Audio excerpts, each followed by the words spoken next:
fiery session on by medical practitioners. Now we are coming to the,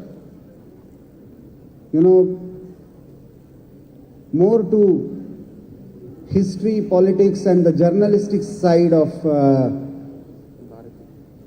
Subramaniam Bharatiyar. And the ideas of nationalism that he propagated through his journalism and not just poetry. So, there are various versions of idea of India that is being talked about since 1947 or perhaps even before 1947. There is one version that British propagated, and unfortunately most of the Nehruvian historians actually carried it forward. That was India is something like nation in the making, that British brought India together, and it was British who, made us one country. Then there are communist historians who actually went ahead, and in Tamil Nadu it got popularity that India was never a nation, India can never be a nation, India is a conglomeration of many nationalities. So it is a home nationalism, it is a Tamil nationalism, it is a Bengali nationalism, but there is nothing called Indian nationalism. And there is third stream, which I think is becoming a mainstream now, which believe that since ancient time, the idea of Bharata as a civilizational nation with eternal continuity has existed. Nowhere in the world we find this kind of continuity, geographical, cultural, and whatever the parameter you choose, whether time or space. And what I believe, that in this land, with complete devotion to the idea of Bharat Mata, Subramaniam Bharatiyar actually represented that tradition of civilizational nationalism about India. Very true. So I would like to start a conversation on this. How do you see his ideas about nationalism and Indianness, especially through not just poetry but even journalism? Right. So as Ketkarji was saying, this idea of Bharata, we seem to have had it for a very, very long time. But over the past 60 years, at least here in Tamil Nadu, sort of lost it. We've lost, because we lost Bharatiyar to a large extent. Bharatiyar was replaced by Bharatidasan in the popular consciousness. So we sort of lost that idea of Bharata. So what Bharatiyar did was, he once again, after 200 years of British rule, a lot of our traditional institutions were lost, a lot of traditional thought was lost, the thought leaders of those times were probably done away with. They needed something to latch on to get on this nationalist bandwagon. And he did that very successfully through making Tamil poems accessible. Like some of the speakers earlier said, the Tamil poetry earlier was very technical. So he popularized nationalism through accessible poetry. That was one of his great contributions, and that sort of was a tipping point for growth of nationalism in Tamil Nadu. So that is one aspect of Bharatiyar. Another aspect is his role as a journalist. He ran, I think, n number of papers. Why n number of papers is because at that time people were not very literate, one. Number two, there was a lot of government repression. So if you start one paper with one name, they would clamp down on it. You have to close it down, go somewhere else, start another newspaper with a different identity. So he ran a number of different newspapers. And through that, in very, very simple language, he communicated complex ideas. And all these ideas were pointing to only one thing. One India, one Bharat, and this Bharat should be free. This was his great contribution as a journalist. See, another person I can recall who in fact not just started but inspired many people to take up journalism as a profession, and that was Pandit Madan Mohan Malviya. Bhartiya, a very important phase of life he spent in Kashi, Banaras. He had a very close association with the initial years of BHU also. Though BHU later founded formally, it was a Hindu college then in 1909-10. Now recently we have seen Tamil Kashi Sangamam. I was amazed to see the kind of connect that people coming from Tamil Nadu having with River Ganga and Kashi, both. It is amazing. And it is not something alien to people of Tamil Nadu, right? It is a part of our culture. You celebrate Mahamaham here. This is all a part of the continuity of sacredness of water. This idea is all pervasive.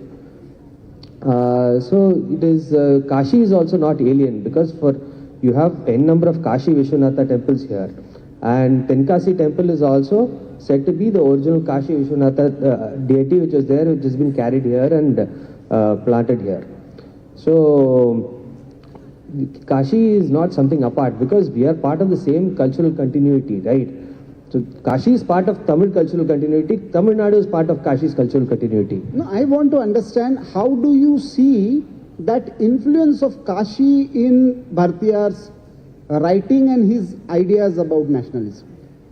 I have visited Kashi 4-5 times, not more.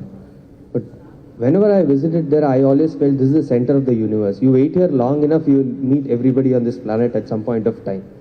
So this is a sort of place where people from all over the country come, because it is the fulcrum on which I think this entire our culture rests. Somehow, I don't know why, I can't explain why, but you can meet people from every part of the country there. So once you go there, you stay there for a while, you get into touch with all sorts of cultures, and you realize all of this is a different expression of the same. Just like how we think about our gods. So all different cultures of India are different expressions of the same idea, the Sanatan Dharma. So this is how I think it must have influenced Bharati. See, what I find another interesting aspect is the titles he chose for his publications. On the one hand there is India itself, but some of them are connected to Swadeshi, some of them are connected to Bal Bharat, some of them are specifically focusing on social reforms and women empowerment. So these titles themselves do not actually limit it to the Tamil Nadu or Tamil pride or Tamil nationalism. They are more going beyond it and addressing the larger population. Yes, most of his works are national in character. So he celebrates Tamil, he celebrates Tamil Nadu, there's no denying it. Or for that matter, Chakravartin and the Hindu of those times also. Yes. So he celebrates the nation more than he celebrates Tamil Nadu, which is what I feel. he celebrates the nation in Tamil. So we feel that his work is not accessible outside Tamil Nadu. So we feel that it is all about Tamil Nadu only. But his work is national in character. He was very. One more thing about his works is, and what we are missing in journalism today, is passion. Passion in the work itself. Journalists are passionate about their work, but over a period of time, due to westernization, Western influences, we've been trained to be neutral, dispassionate, and convey only the dry facts. This is what is being told to us, has been told to us again and again. But why was Bharatiyar very successful as a journalist is because there was passion in his work. We call it biased and one-sided today. But he was very passionate about putting his point of view across and making sure that everybody gets some sort of feeling after reading that. हमारे reports, I mean, what we write today, कोई feeling नहीं है. You won't get any feeling out of reading all those things. It is very dry, very analytical. So why is social media so popular today compared to traditional media, even compared to television? It's full of passion. It's full of feelings. So that is something that I think we are missing and which we need again in journalism to re-invoke this feeling of Bharatya in Tamil Nadu at least. I'll come to that journalism aspect later. What I found interesting is Bharatiyar is not like just any other freedom fighter. Of course, he was a tough freedom fighter who decided to fight against the British, who went on to go to Pondicherry and, take inspiration from Arvindo's revolutionary legacy also. It's more a spiritual revolutionary legacy. But another important thing that I find is the saintly tradition that we had. The Shankar Deva in Assam, or Narsi Mehta in Gujarat, or Guru Gobind Singh in Punjab. Sikh and Sikhism had a very great influence. In fact, after that he started wearing turban and keeping beard. It was again during his Kashi stay. Very syncretic that way. Yes. So what I found is that many of the ideas that he picked up from these saintly traditions and re-invoked them in Tamil through his poetry and through his writings in journalistic genre also. So how was it made possible for Bharatiyar to integrate all these ideas and bring it in the 20th century? Because it was a tradition, so to say, right, throughout India. Going through his works, you always feel that he is not judgmental about any cultural expression, any Bharatiya cultural expression. He is in fact proud about it. He takes inspiration from it. Each and every expression of Bharatiya culture, of Sanatan Dharma, seems to have invoked something in him. Some sort of inspiration.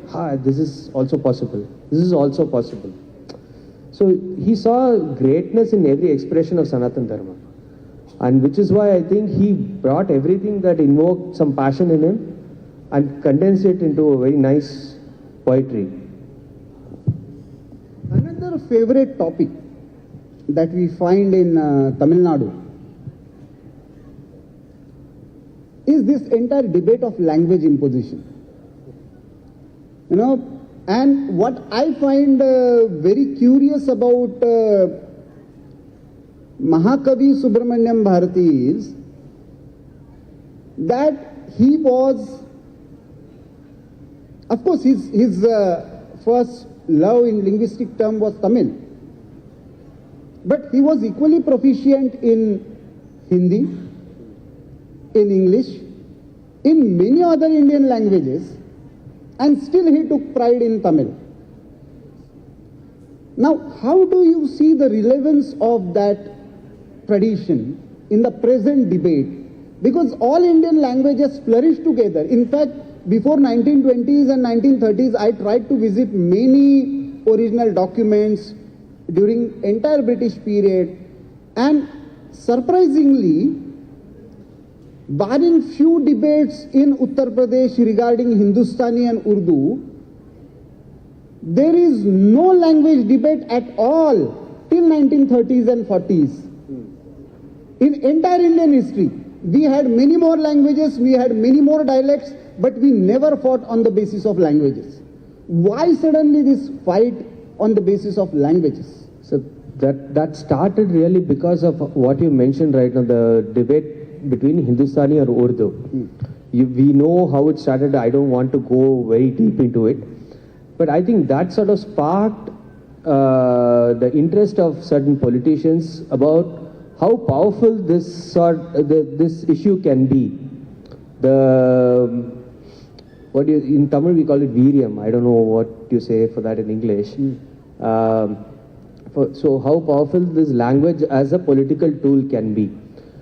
There was really, there has been a long process of Sanskrit, Tamil coexisting. And during this long process, Tamil has not disappeared. So what I always tell everybody who talks about this imposition and Tamil disappearing is that Tamil is not so weak that it will disappear just because another language is taught to you. English, everybody is being educated in English now. Almost everybody in Tamil Nadu. Has Tamil disappeared? No. So Tamil is not such a weak language, but it started because of that initial Hindustani-Urdu debate about what to teach in school. Another interesting influence that I find, and many people may not be aware of this, that very significant meeting that Bhartiyar had with the disciple of Swami Vivekananda, Sister Nivedita. And since then he started talking about emancipation of Shakti. He never used the word women's rights, he never used the word freedom, he never used the word feminism, and still his poetry is, his writings are all about, real empowerment of women. These terms that we talk about, feminism, emancipation, these are all very Western ideas. Even we today don't have a very clear idea about what the exact role of women was in society, say 500 years ago, before the Delhi Sultanate came. What was the role of women in the society? What sort of rights they enjoyed?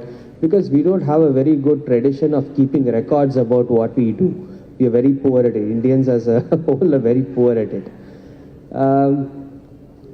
Shakti, I think it is a very interesting interpretation, probably a reinterpretation of the Western ideas that he did, to envision this entire thing, this entire spectrum of problems that we name as emancipation, feminism, so many things.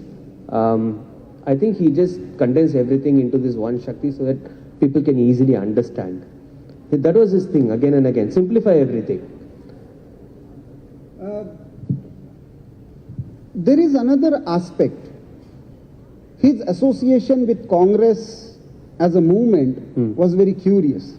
In fact, he was part of that very critical session in Surat. And he decided to support the Tilak faction.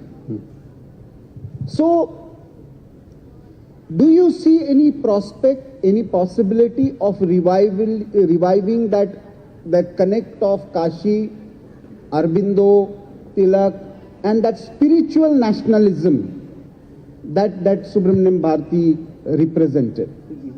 Even during the Surat session, the Congress was still in the form in which it was conceived initially. So we know the Congress was conceived so that things don't get out of hand for the British rulers.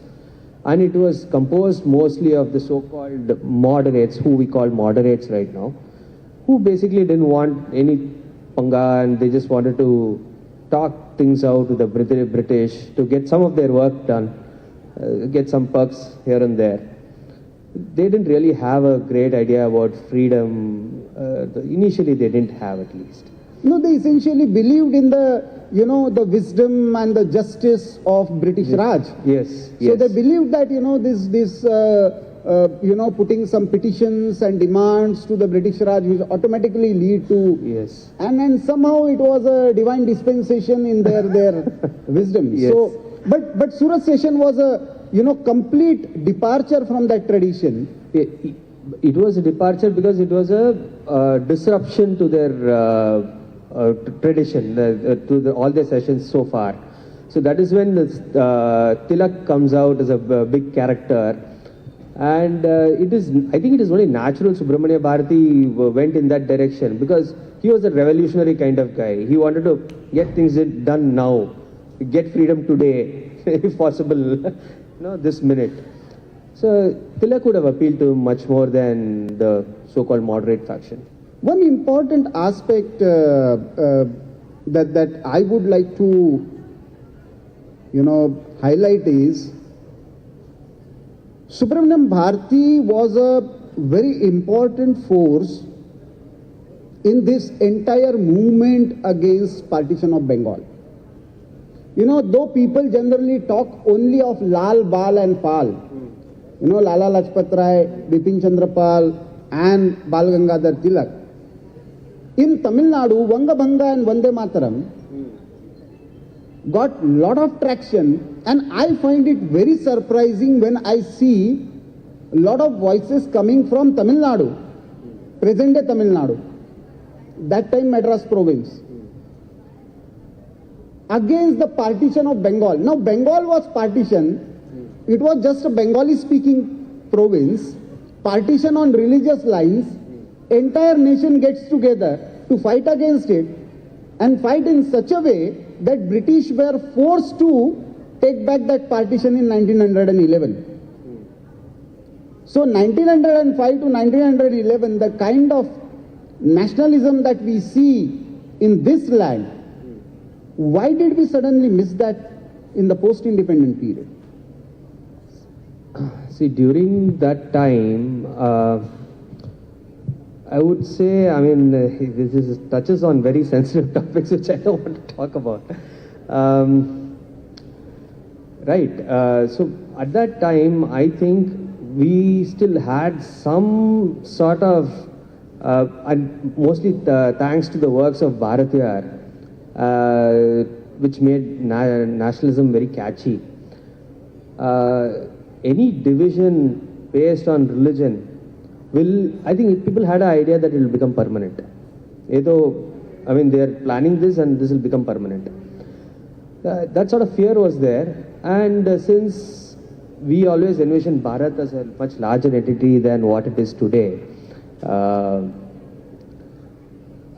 we how do I put this? See, as a Sanatana Dharmi, even if something is happening in Ladakh, or if you say tomorrow Ladakh is going to be taken away from you, from Bharat, you've never been to Ladakh, but you still feel very bad about it.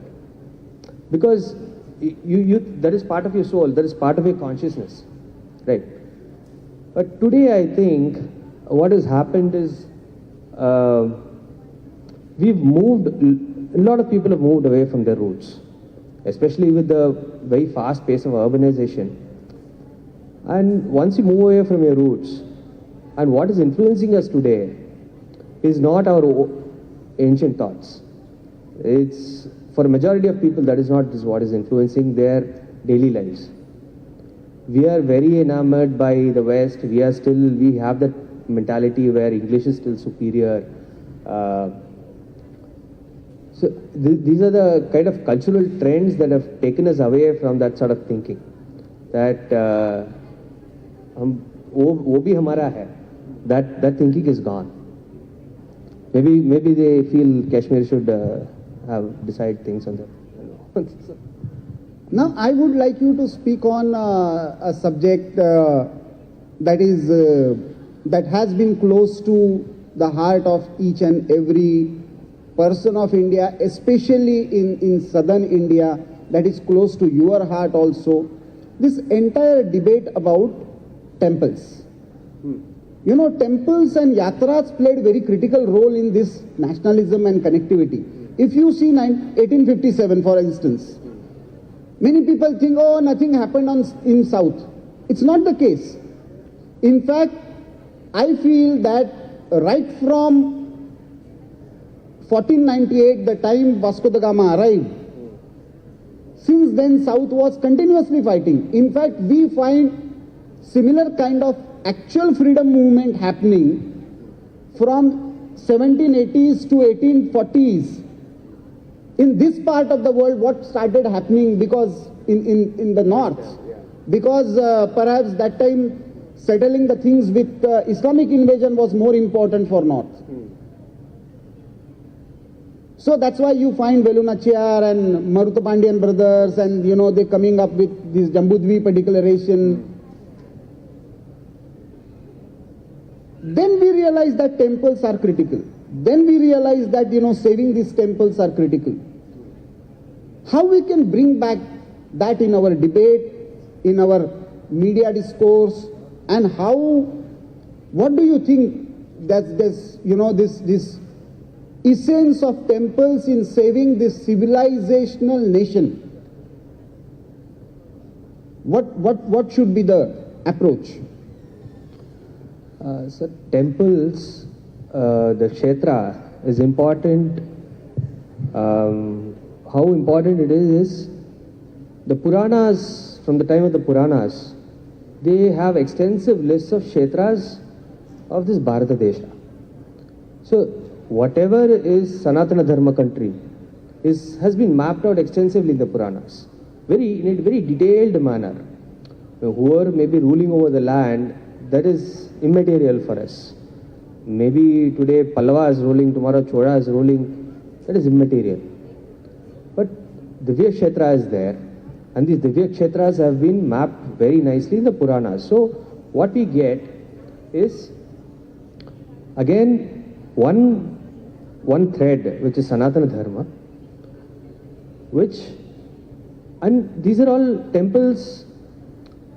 The Purana has a story for the temple, but they are not temples based on the same sort of substrate.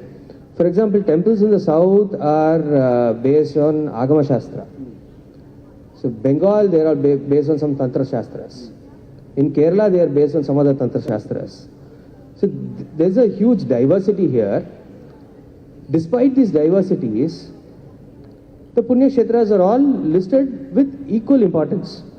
Nobody says, the Purana doesn't say these people are from a different point of view, thought process, they have established this temple, so this is not relevant to us. From that, what we understand is, this Sanatana Dharma, it accepts everything. Every expression of itself, it accepts. And we can see that proof of that is in the Puranas.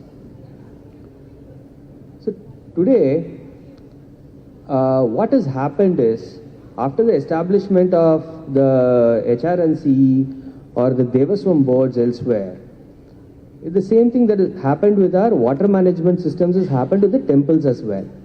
So we had a very beautiful water management system, especially in Tamil Nadu, where the areas, the tanks, the irrigation tanks would be managed by the community, the farmers themselves. They would be responsible for desilting it, they would be responsible for water sharing.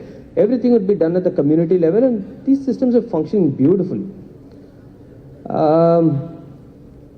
These common goods, the public goods, were being utilized for the benefit of the community. Temples were also made as common goods, as public goods, for the benefit of the community. How the PWD broke down this entire system with irrigation, HRNCE did the same.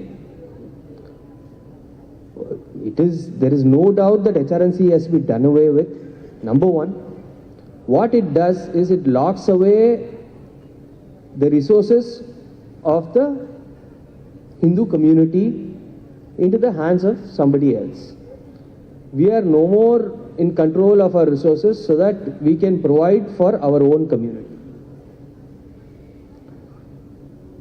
Everybody thinks that if HRNC is done away with, what will happen? Who will take care of these temples now? Some profit-minded individuals may take over. They may exploit the temple's heritage.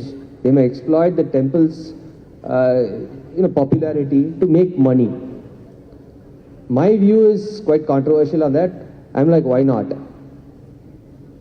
Only if entrepreneurship is there, will there be people willing to invest their time and energy into it. Only if there is a possibility of profit. So only if that happens, it can Not just that. Temples were not just places of worship. Temples had a very flourishing economy around it. Temples had a healthcare system around it. Temples had an education system around it. Temples had a banking system around it. Yes, banking was very important. Banking was very important. Yes. So, it's absolutely right. Why not? Give it back to community. See, Rabindranath Tagore, Gurudev, he is speaking in Bengal in somewhere in 1902-3. He is not just talking about water and temples. He is talking water, temple and yatras. He is talking about education. He is talking about healthcare. He is talking about even forests. And he is saying, he compiled that as a book called Swadeshi Samaj. And he is saying that society is truly independent. And you are absolutely right when you said, we never bothered who is ruling the state. State was a secondary for us. For us, society and what society is controlling was much more important. True. Unfortunately, this entire legal framework introduced by the British, especially post 1860, has taken away our forests, taken away our water resources, taken away our temple, because they considered them as one as property, other as religious institution. Not beyond that. Not beyond that.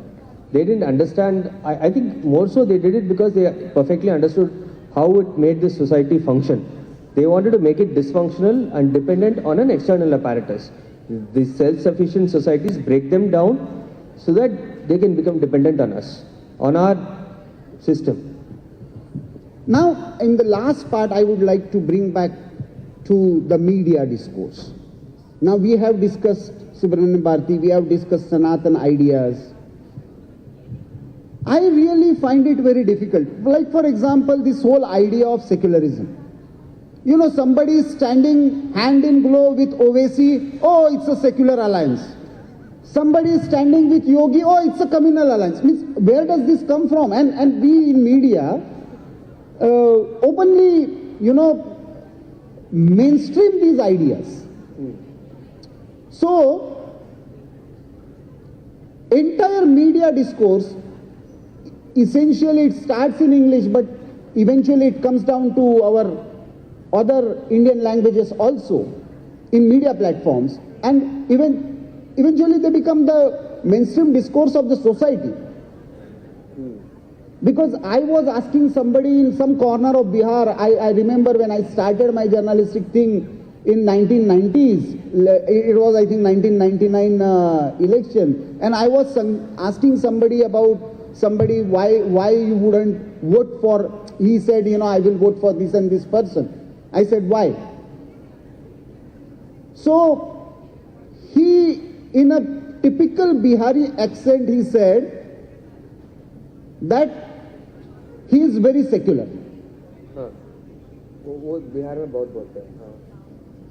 बहुत secular है. अब बहुत secular है, an illiterate person is saying, who is responsible for that? And the constitution did not accept that idea in terms of secularism, because we believe that, respect for all ways of worship is a Sanatan idea. So we shouldn't have that word. And youngsters should, especially dwell upon this. In 1949, when we accepted our constitution, there was no word called secularism. In fact, it was discussed and deliberately decided that we shouldn't have this word. In 1975, when emergency was, proclaimed, an entire opposition was in jail. Without any parliamentary discussion, it was inserted in the constitution. Just do one exercise and try to understand, even after having the background of partition from 1949 to 1975, whether we were really secular or communal, and after inserting this word, whether we have become more communal or less secular. So, but the point is, why media is so much guided by these foreign ideas, foreign concepts? How can we bring them back to the tradition of Tilak or Subramaniam Bharati or even Sri Aurobindo? There were many revolutionary journalists or Pandit Madan Mohan Malviya who inspired journalism for the social cause, for the national cause. How can we bring back that tradition in media? Or it is now gone forever? I think one entire generation of journalists have to go if what you propose have to happen.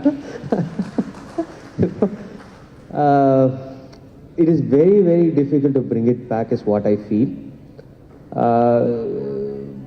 Why? I'll tell you why. Because people like us who have this sort of belief about what we are talking about rootedness and where our thought process should come from, and people of means like us are not spending on the right things, are not spending on creating materials, content, whether it be video, books, or newspapers. They are not spending enough on it. Once you start spending enough on it, probably in the next 20 to 30 years, this thing will shift completely. Do you see any hope in digital platforms? Because there are many alternative platforms and alternative faces that are coming. Yes, there are coming. See, there are shining examples like Swarajya. But I think it is still not enough. We still need about 20 to 30 times of what it is today. We need 100 more platforms like this. So there must be more money being spent on this. There has been enough money we spent on the other side already, the left side. The money not only from India, from abroad also has been spent. And see, that is the only way to do this. It may sound absurd, but that is the only way to do this. We have recently seen media platforms coming out and participating in a conference called Cutting South. But we are if we have to take the legacy of Bharatiya forward, then it cannot be without the Sanatan idea of Bharata, and perhaps that is the biggest takeaway that we should take from this conversation. You wanted to add something? No, sir, go ahead. So I believe that that is perhaps the idea behind having Chennai Lit Fest, dedicating it to the legacy of Subramaniam Bharatiya, and I hope that the younger generation takes inspiration from this conversation and raise right questions based on Sanatan ideas for contemporary solutions. And if couple of ideas can click with the initiative of some new kind of startups for managing temples, for new kind of startups for reviving temple ideas for contemporary times, then perhaps we will be taking that idea forward. I think startups for temples is a good idea. Yes. So it was just, thought, because the next session is going to be on startups. So I thought, that would be a real culmination point. Thank you very much. Thank you, sir. It was a good. Thank you. I request you to stay behind to take a few questions. Audience, the forum is open. You can ask questions. It was a beautiful session taking from the life of Mahakavi Subramania Bharati. his stay in Kashi and the impact of Kashi in his life, the meeting of Sister Nivedita and the impact of that meeting of Mahakavi Bharati and his works on women emancipation. Anybody from the audience, if you're ready to ask any question, you may please raise your hands. We can bring the mic to you. While you still ponder about it, I will continue to talk about what these two gentlemen. Please come forward, sir.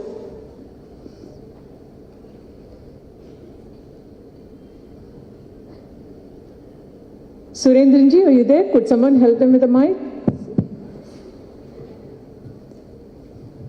Hello, my name is Shrikant.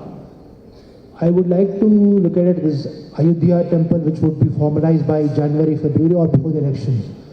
Why can't Ayodhya temple itself be some kind of a pilot project for community? The way our entire temple ecosystem was run. I would agree with Mr. Raketkar kind of thing. I think what you had put is absolutely fact. Temples were far more than what typically we know. I mean, they were the center of local community, economy, systems, education, Gurukul, everything imaginable was there. So I think why can't Ayodhya temple? Okay, I do agree kind of a thing because I have been with ABVP, I have been on kind of a thing. What I'm trying to say is why can't Ayodhya be a role model? Okay, I think this can also give a very strong. So the question is Ayodhya. Yeah. So I'm saying this can also give a very strong political message to the left ecosystem. Thank you. See, as far as this entire debate about temple management is concerned, I think we will have to see it from 2-3 different perspectives. There are many people who have worked consistently. What I have understood while discussing with many of the activists involved in Save Temple movement, that the situation in southern temples is quite different from what happened in the north. There the destruction even before British arrival and state taking over temples was much more. So Ayodhya in a way is becoming a model. In 2 ways. One, imagine court has handed over the land, but the state has not taken over it. State has created an independent trust to manage it. Center has appointed the trustees for the time being till the construction work is done. Most of them are coming from the movement itself. So most of the sadhus and sannyasis associated with the movement, except Nripin Mishra, there is no bureaucrat, even ex-bureaucrat is involved. So in a way, the idea is not to control by the state. 2, Ayodhya is not going to be just a temple. After visiting and seeing the entire plan, I am assuring you, it is going to be a great center of learning. It is going to be a great museum, civilizational museum to see. It is going to be a great amalgamation center for all the sects of India where everybody can study. There will be a beautiful library involved in it. So from Mandapam to library, everything will be there, and hopefully this can eventually become a model for other places in north. But in south we will have to think it differently, because fortunately we still have those symbols of our civilization existing with same structure, community having same relations with those temples, families having same, so Grama Devatas, Kula Devatas, all of them are symbols of our civilization. So we will have to think in different ways while we are talking about giving it back to devotees. So I think these 2 different models that we will have to think about, it's going to be a great exercise, and that's why we need a different kind of startup ecosystem that I just tossed up the idea while managing those temples. That's a brilliant idea, that startup for temples. Anybody else? Any other question?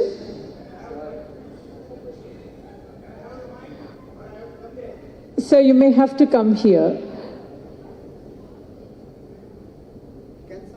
Can someone please take the mic, help this gentleman with the mic?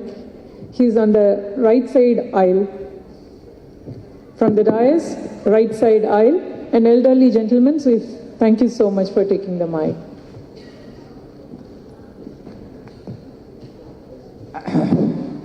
My question is whether we can bring a constitutional amendment to drop the word secular, which was introduced in 1975.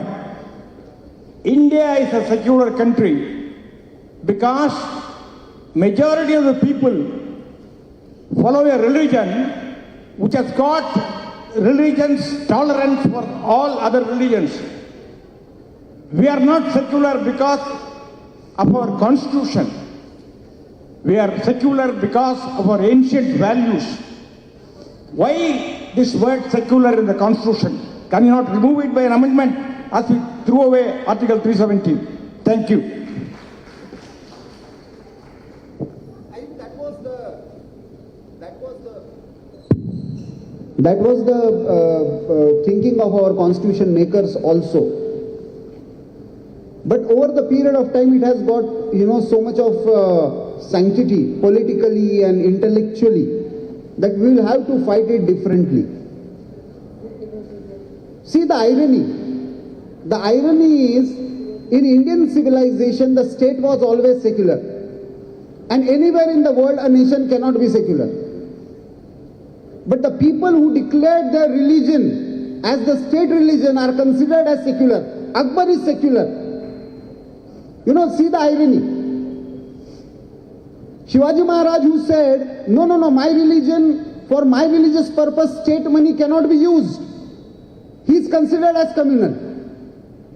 So the problem is not just with the word itself, but the political connotation of that word. And that's why we will have to create a public awareness, not just about this one concept that I just touched upon, but there are many such concepts related to freedom, choice, feminism. We will have to give them a different kind of Indian meaning. Like, for example, you use the word tolerance. Now this is the most absurd word that we have been using. Have we been just a tolerant civilization? Do we just tolerate if we disagree with each other? Or as Swami Vivekananda said, we accept and respect all ways of worships. So our tradition is not just to tolerate, but to accept and respect. There can be your way of truth, there can be my way of truth, but there is still a belief that there is ultimate one truth. That is Indian civilization. So we need to take secularism discourse to this tradition of acceptance and respect for all, rather than this absurd European idea of tolerance and intolerance. Both are equally negative terms. It was coined because Protestants and Catholics were fighting with each other, and somebody told them that, oh, we need to tolerate each other till other accept your point of view. Ours is not that kind of civilization. We say, okay, you can have your point of view, we respect that, we will have Shastras. After that Shastras, we can reach to some conclusion, fine, otherwise you can walk your way, I can walk my way, both will respect it, both will not kill each other because of the disagreement. That is Indian point of view, that is Sanatan point of view we should talk about. Thank you, sir. Thank you for this wonderful session and also taking the questions. One more, please. Only one Sorry. question. Mr. Karthik Chandrasekhar is here. He wants to ask a question. Please. Hi. A lot of temples are there. I want a lot of temples are accessible. I always want to go to temple and religious status. But what is the accessibility aspect of Ayodhya?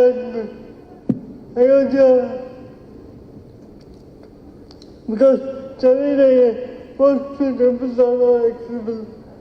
Because, I always wanted to go to temples, but most temples are accessible. I hope Ayodhya temple is accessible. How is that Ayodhya temple? Do I repeat the question? So he's asking about how the temples could be made accessible and mostly like very popular.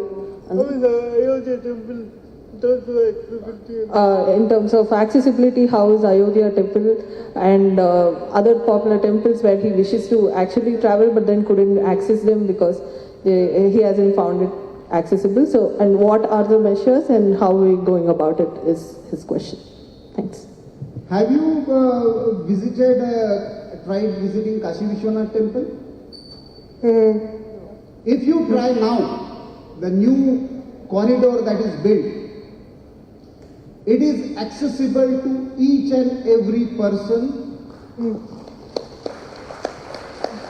And the corridor is made in such a way that whether person coming from any caste or community or Divyang or anybody, there is accessibility possible while rejuvenating this entire temple architecture. All those things have kept in mind.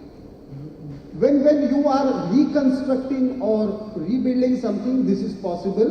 For old temples, we will have to work out a different kind of mechanism where society needs to be more sensitive. The temple management needs to be more sensitive. And over the period of time, I think most of the policies are going in those directions. But your concern is absolutely right. We need to sensitize people more, even community organizations more on those lines. Yeah, thank you so much. Thank you. Thank you. Thank you so much for taking up these questions. May I request Mr. Shyam Sundar to please come to the dais to honor the guests. That was really very, very nice taking us through the life of Mahakavi Subramanya Bharati, the journalism part of it, and how do we come back or bring back the nationalistic views in journalism. Thank you so much, sir.